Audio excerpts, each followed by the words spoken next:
Class 9-এর Bangla, class 9-এর Bengali হলো কলিঙ্গ দেশের ঝড়ে বৃষ্টি, লিখেছেন কবি মুকুন্দ চক্রবর্তী।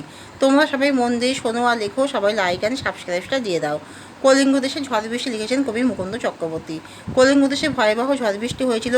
সম্বত্ত, আবত্ত, পুষ্কর দোনোই চারি প্রকার মেঘের নামে। চারি প্রকার মেঘকে কেন্দ্র করে কলিঙ্গ দেশে অন্ধকার আকাশে চারিদিকে ছেয়ে যায় এবং চারিদিকে আকাশ মেঘে ঢাকা পড়ে যায়। প্রজারা কেউ কারোর মুখ দেখতে পাচ্ছে না, কেউ কারো অঙ্গস্পর্শ করতে পারছে না, কেউ কাউকে দেখতে পাচ্ছে না, কারণ চারিদিকে নিরেট অন্ধকার। 7 দিন ধরে কলিঙ্গ দেশে ভয়াবহ ঝড় বৃষ্টি চরম পর্যায়ে পৌঁছায়, যা ধ্বংস বা তাণ্ডব লীলার সৃষ্টি করে। যেন হনুমান দেবী চণ্ডীর নির্দেশে চারিদিকে যেন ভেঙে খান খান করে দিচ্ছে, আর অষ্ট গজরাজ যারা যেন দেবী চণ্ডীর নির্দেশে অনবরত জল বর্ষণ করছে সুর দিয়ে।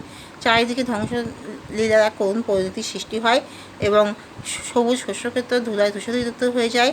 মানুষজন সকলে যে যেখানে পারে বেরিয়ে পড়ে এবং অনেকেই জৈমিনীকে স্মরণ করে, কারণ অনেকেই মনে করে যে জৈমিনী একজন প্রাচীন ঋষি, যিনি ইচ্ছা করলে এই ঝড় বৃষ্টি বজ্রপাতকে স্তব্ধ করে দিতে পারে। তাই তারা সমর মানে স্মরণ করে। সাপেরা ভুজঙ্গরা উপরে জলের উপরে ভেসে বেড়ায়। অনেক মানুষই ভয় আতঙ্কে অন্যত্র পালিয়ে যায়। কলিঙ্গ দেশে ভয়াবহ পরিস্থিতির সৃষ্টি হয়। আর সাপেরা জলের উপরে ভেসে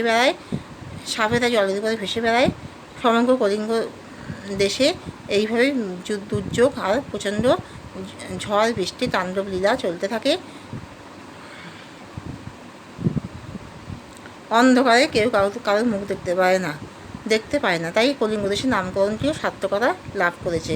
কারণ কলিঙ্গ দেশের ঝড় বৃষ্টির নামকরণটি সার্থকতাও লাভ করেছে, কারণ কলিঙ্গ দেশের ঝড় বৃষ্টিকে কেন্দ্র করে এই সমগ্র কবিতাটি প্রকাশিত হয়েছে।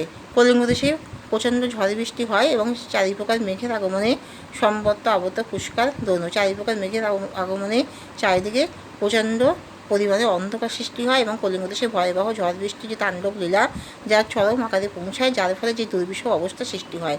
যেন মনে হয় যে দেবী চণ্ডীর নির্দেশে হনুমান চারিদিকে অট্টালিকা ভেঙে খান খান করছে, অষ্ট গজরা জল ঢালছে এবং চারিদিকে যে ভয়াবহ অন্ধকার, সম্বত্ত, আবত্ত, পুষ্কর দোনো চারি প্রকার মেঘের আগমনে ভয়াবহ অন্ধকারে প্রজারা কেউ কাউকে দেখতে পাচ্ছে না, কেউ কাউকে স্পর্শ করতে পারছে না। এই বিপজ্জনক পরিস্থিতিতে চারিদিকে সবুজ শস্যক্ষেত্রে ধুলায় দূষিত হয়ে গেছে, চারিদিকে ধুলা জমে এবং জলে কাদায় একাকার হয়ে গেছে এবং যেন ভাদ্র মাসে তাল ফলের মতো করে শিল পড়ছে।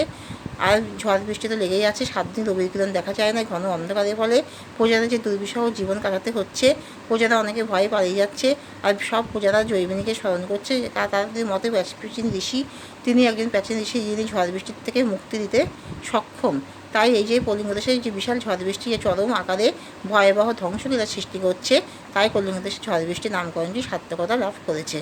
তাই এখানেই শেষ করলাম। তোমরা কিন্তু সবাই দয়া করে লাইক অ্যান্ড সাবস্ক্রাইবটা দিয়ে দিও।